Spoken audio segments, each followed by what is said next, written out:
Salam olahraga teman-teman. Apa kabar fans Manchester United? Full senyum dong hari ini. Akhirnya, kita kembali membahas laga krusial di Boxing Day atau pasca Natal tahun 2025 ini.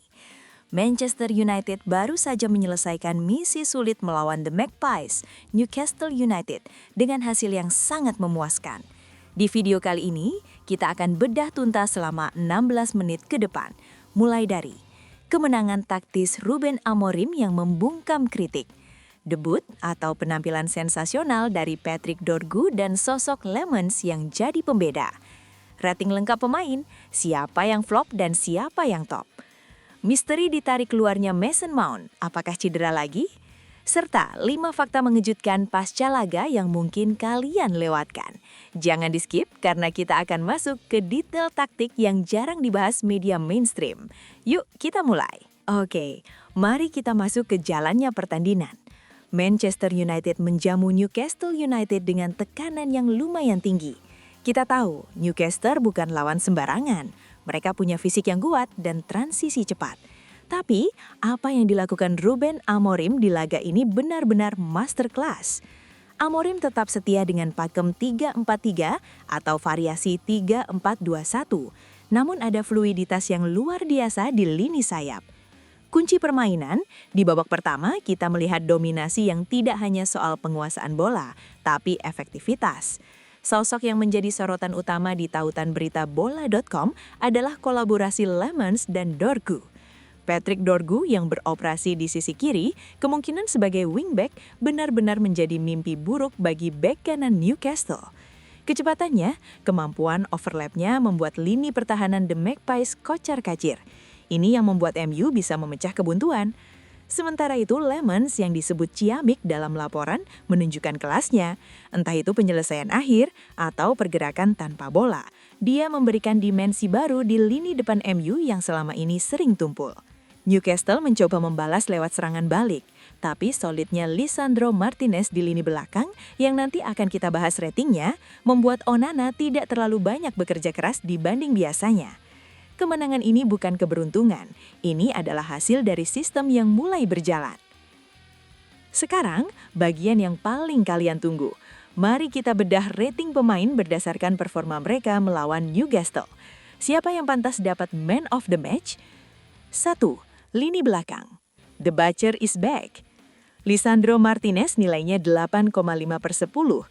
Licha tampil beringas. Sesuai laporan dari Goal, dia sangat agresif tapi bersih. Kemampuannya memotong bola sebelum sampai ke striker Newcastle sangat krusial. Dia adalah pemimpin sejati di lini belakang dalam skema 3 back ini. Kiper dan back line secara umum solid. Komunikasi antar lini mulai terlihat rapi. Tidak ada blunder konyol yang biasanya menghantui MU. 2. Lini tengah dan sayap. Panggung Patrick Dorgu. Nilainya 9/10, man of the match candidate. Ini adalah penampilan bintang 5. Dorgu tidak hanya bertahan, dia adalah outlet serangan utama. Di sistem Amorim, wingback harus punya napas kuda, dan Dorgu membuktikan dia punya itu. Assist atau kontribusinya pada gol benar-benar ciamik. Mason Mount, nilainya 6,5/10. Main cukup oke, rajin pressing, tapi harus diganti lebih awal. Nanti kita bahas kenapa dia diganti di segmen khusus. 3. Lini depan, efektivitas Lemans. Nilainya 8/10. Namanya disebut-sebut di berbagai headline hari ini. Penempatan posisinya cerdas. Dia tipe penyerang yang tidak egois tapi tahu kapan harus kill the game. Koneksinya dengan gelandang serang semakin padu. Ruben Amorim, manajer rating 8,5/10. Kredit khusus untuk sang pelatih. Pergantian pemainnya efektif. Cara dia mematikan lini tengah Newcastle patut diacungi jempol. Amorim membuktikan bahwa skemanya bisa beradaptasi dengan kerasnya Liga Inggris, terutama di periode sibuk seperti Boxing Day. Satu hal yang sempat bikin fans MU deg-degan adalah momen pergantian Mason Mount. Kita tahu riwayat cederanya, jadi ketika dia ditarik keluar, banyak yang bertanya-tanya, cedera lagi kah? Mengutip dari bola.net, Ruben Amorim sudah memberikan klarifikasi resmi pasca pertandingan. Tenang guys, ternyata alasannya lebih ke arah taktikal dan manajemen fisik. Amorim menjelaskan bahwa intensitas laga melawan Newcastle sangat tinggi. Mount ditugaskan untuk melakukan pressing gila-gilaan di babak pertama untuk merusak build-up lawan. Amorim melihat energi Mount mulai menurun di babak kedua dan dia tidak mau mengambil risiko cedera otot karena kelelahan. Apalagi jadwal di Desember-Januari ini sangat padat.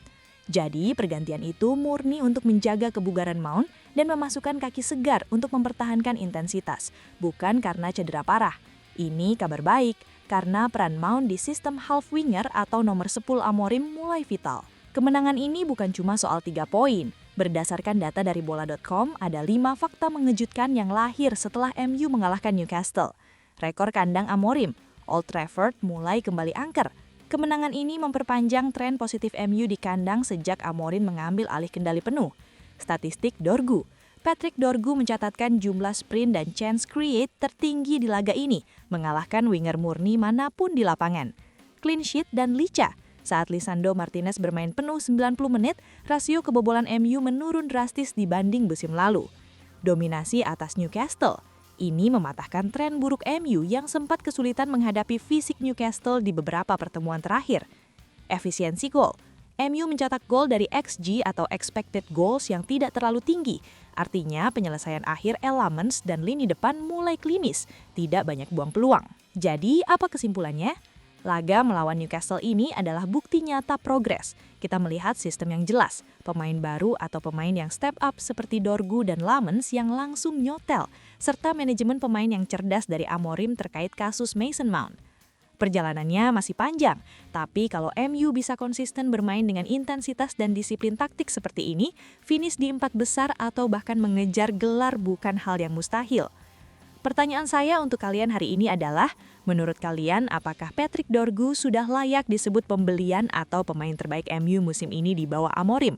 Dan seberapa yakin kalian dengan Elements di lini depan?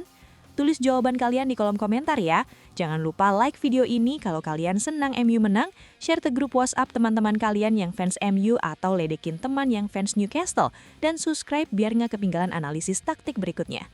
Glory, glory Man United! Sampai jumpa di video selanjutnya.